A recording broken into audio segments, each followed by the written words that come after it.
that is a long patch. All right, so what I've done is like I did before, I've started with Photoshop to lay out my pedals. And one of the things that I've added that I don't think I mentioned before was this little loop switch made by ART. A-R-T is the company. All it does is it creates a bypass so that you can go, if you want to, you can bypass the entire pedal board, go straight from your guitar back into your amplifier by pressing a button, or press the button again, and now your guitar is running through the entire pedal board before it goes to the amplifier. So I'm adding this ART loop switch. It's about 34 bucks. It's an inexpensive but high quality product. And that's going to be the first box on the board. So the guitar will plug into the junction box at the back of the board. The junction box will plug into the ART loop switch, and then the ART loop switch will create a loop that first takes us to the Boss equalizer.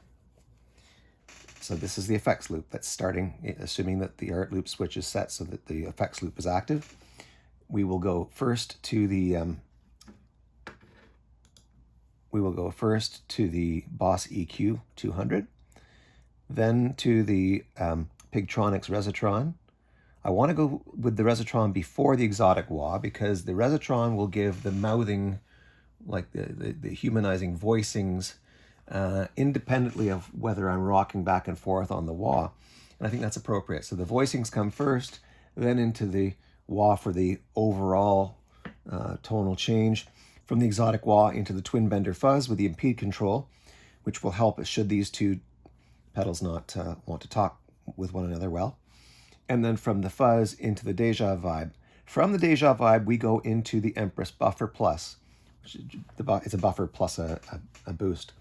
I'm not going to use the boost for anything at this point, but I thought I'd better have it just in case. In any event, you'll see this set of green arrows. That is the loop created by the Empress buffer. So there's the Deja vibe comes into the guitar in, then there's a send from the Empress buffer that goes through all the other pedals, and then a receive that comes back in here at the top. From there we have the buffer returning to the ART loop switch, and from the ART loop switch into the amplifier. So that's how we're going to run it. Just briefly through the loop that's created by the buffer. There's the compressor, the octave pedal, the phaser, the clone, the tube screamer clones, the amplifier and cabinet clone, emulator, micro pitch delay, flanger, chorus, Leslie emulator, echo, and reverb. Let's see how it goes. Let's put those pedals on the board. Here was one of the main problems I had that led to all kinds of reconfiguring of the board location, etc. As I say, I tried to solve the problem by zip tying the wah along the middle of the board, which the middle is the only place where you can find a place where the cord can go around this way. There aren't any other, except right on the end, and you can't have the wah like that. So what I've decided to do is remove the feet. Now, of course, the problem with this, and this design, it's not peculiar to exotic or to wahs. I've seen this a number of times. You've got feet that are held on by a screw, but the screw, here, I'll just turn this one. The screw is also what holds on the plate, okay? So if you put you want to put the Velcro on and lay it flat on the board, you got to remove the feet. But if you remove the feet, you've got a plate that's just going to, detach from the rest of the pedal. So what we've got to do is find a screw that's got a depth of about that, just the part that hangs over the rubber part. In other words, a shorter screw than this. Unless, of course, the screw will go all the way in. Let's have a look. Okay, we've got the screw. I've taken off the rubber foot. We're going to just see if this screw will go all the way in. Ah, and it does. Look at that. So I will not need to source new screws. They were smart enough at Exotic to make sure that the feet could be removed. Now, perhaps it would be nicer if I had a screw that laid flat instead of, you know, having some height to it. I don't think the insides of these things are beveled though, so as to receive the screw. So we'll see how we can do with the feet removed. I think it'll be a lot easier to stick it to the board with the feet removed. I'll just stick the feet in the in the box for now, and they can always be put back on. It's pretty easy to do. All right, so this is the Art loop switch. You'll see that it has an in. That's where that'll come in from basically from the guitar. A send that goes out through the effects loop, a return back from the effects loop, and then an out to the amplifier. And I'm going to put that at the top right of the board, well away from all the other pedals. So let's put it, since we're sending out this side and the first pedal's down here, let's send it up here.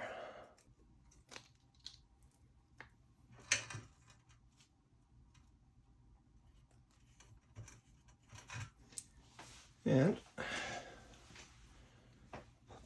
put this one up here in the top right. I may put a tie around that as well, because it's only sitting on the one, you know, I want to leave all of the job to the Velcro. So I might put a twist tie around that. But I'm just going to make sure everything's settled first and that all the leads reach before I start fiddling with that. Next, I've got to put some Velcro on this one. These screws, although they all fit in all the way, they do stand out about I'd say 1 to 2 millimeters. So the Velcro is not going to be great in terms of, you know. But one thing I've discovered is you can take these screws at the top and overhang them. All right, so they're hanging on top of the space. So one of the things we'll be able to do is find where they catch the top of the bar, and that should help stabilize the pedal. So I'm going to put some more Velcro on that, and that one little piece is not going to do anything. I think we've done it. Good. Press it up good and tight. All right. Next up in the chain is going to be the Pedaltronics Resitron.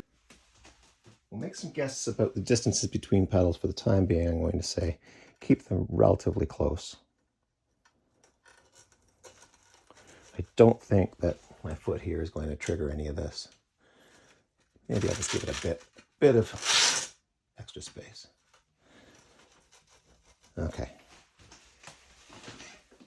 Next up is the fuzz. This does not necessarily mean it's next up in the pedal order. This is just the spatial order on the board. Now after that, we have the EQ, which will have to go up here, and the Deja Vibe, which will go beside it. So these are top loaders, both of them, which means, and because I don't want to have these things anywhere near my foot, they're just plastic, I don't want to break them off. I'm going to let them, the jacks, hang down into a space. I think, let's just see if that'll do it. No, it's too close. So we're going to use the top, let the jacks hang down off the front of the board. Take the Deja Vibe, put it right beside. The input for the Atlas is there. Let's put our buffer. Okay, let's put it right there, and we'll see if this is going to be a trouble getting from here to here. I won't be able to go under the board until I get to about there, because as I say, the power supply is right there, it's blocking it. We're going to put the POG in beside the Atlas. And the POG, it's the old-fashioned, so it leads in from this side, comes out on that side. By the way, that's another problem I was having with this large board. Because side mount pedals tend to have their input on the right-hand side and their output on the left-hand side, that's fine if your pedals are going this way. But if your pedals are going that way, it's a real pain in the neck, because you've got an input here that needs to be reached from a pedal down here, let's say, or let's say you're over here and you've got a pedal over here. Its output is coming out here, and it has to reach all the way around and go in the input over here. You save a lot of problems if you put all your inputs and outputs up there, including minimizing the length of the cables that you have to use. So that's my recommendation to certain beloved pedal makers. Not that they haven't thought this through, but for whatever reason they prefer it the other way. I'll just add my vote to the other side. Okay, from the POG, phase 90, get another side-mounted one. From the phase 90 into the conspiracy theory top loader. This is a slightly smaller pedal, and so I'm going to line up these buttons rather than the boxes. From the conspiracy theory into the bonsai, side mounted. From the bonsai into the amplifier, and this is a good example of the fact that this style of Boss pedal with the angled front, I really don't like it. I understand why they're doing it, but the problem is, of course, is that let's say you put it here. I mean, look at those buttons, they're lowered down. If they were up on top, maybe these buttons were lowered down like in the other Boss pedals, I think you'd have a much better solution. This kind of pedal really begs to be at the front of any board, and that's fine, except maybe it doesn't work out for whatever it is you're trying to achieve. I say at the front because that's where these things, your foot would most easily hit without hitting a pedal back here, you see. Okay, and from the amp, we go through to the micro pitch, and that's a top loader. Now I see here that I've got, just enough space where I can put the cables down there. There's a bar there, I can't put them directly down there. If I wanted to buy myself some more space left to right, I could do that. Let's just see how much we could buy. Now I've got it right to the edge of the board. If I look at the buttons and where they're located, I'm pretty happy with them actually. These buttons are quite out to the edge, so to have more space here is probably more important than having more space here. I'm just going to move this just a wee bit. Some of these have a lot of Velcro on the back, so they take a little bit more force to take out, especially if they've been sitting for a while. And it depends on the kind of Velcro you're using as well. Some of this stuff is, industrial strength.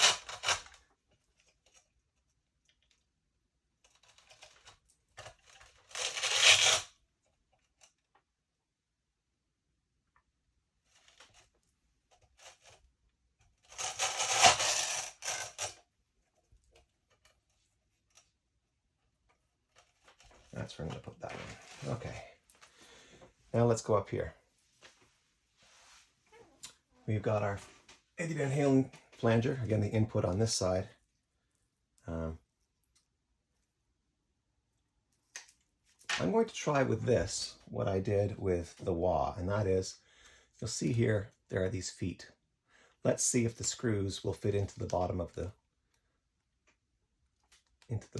unit without.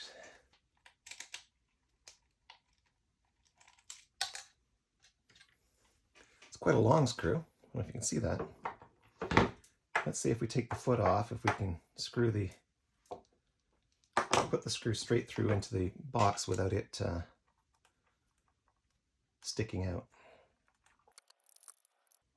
No, you see, we're getting a gap there. So with the MXR, we can't play the same trick that we did with the Exotic, which is to take the foot off and then still have the screw go in. One solution to that, if we want to try it at some point, would be to buy screws that are, same size, just not as long. But for now, I'm going to put the foot back on and place the pedal down in this corner.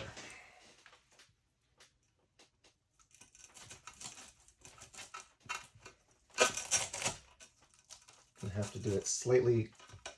If I put it right at the top, the pedal will fall into the hole there. So we have to lower it slightly on the board. All right, next up is the Ola. That's the chorus, and that's a top loader. So we're going to have the jacks hanging down over the front of the board, followed by the Lex, which is the Leslie cabinet, again top loading, hanging over the corner of the board. I'll give it a bit more distance from this pedal because these pedals have their buttons fairly close to the edge, and I want to make sure when I'm hitting one, I'm not hitting the other. All right, and then we go to the echo station. We might have to rejig some of this because it looks like we're running out of real estate. So just move the upper for a second. See where we're at. These are both top loaders, so we can put them fairly close together. But I don't want them so close together that I'm hitting the buttons of one when I should only be hitting the button of the other. Yeah, so I'm gonna have to be a little less generous with my space here.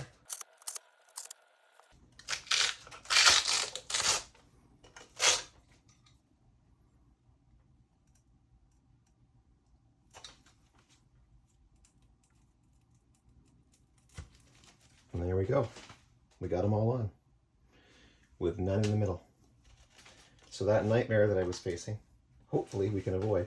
Now, as I said earlier, it's not the power cables that are going to be a problem for these pedals. There's enough power, enough length to the power cables that the only real problem is going to be the question of whether we can get audio cables through them all.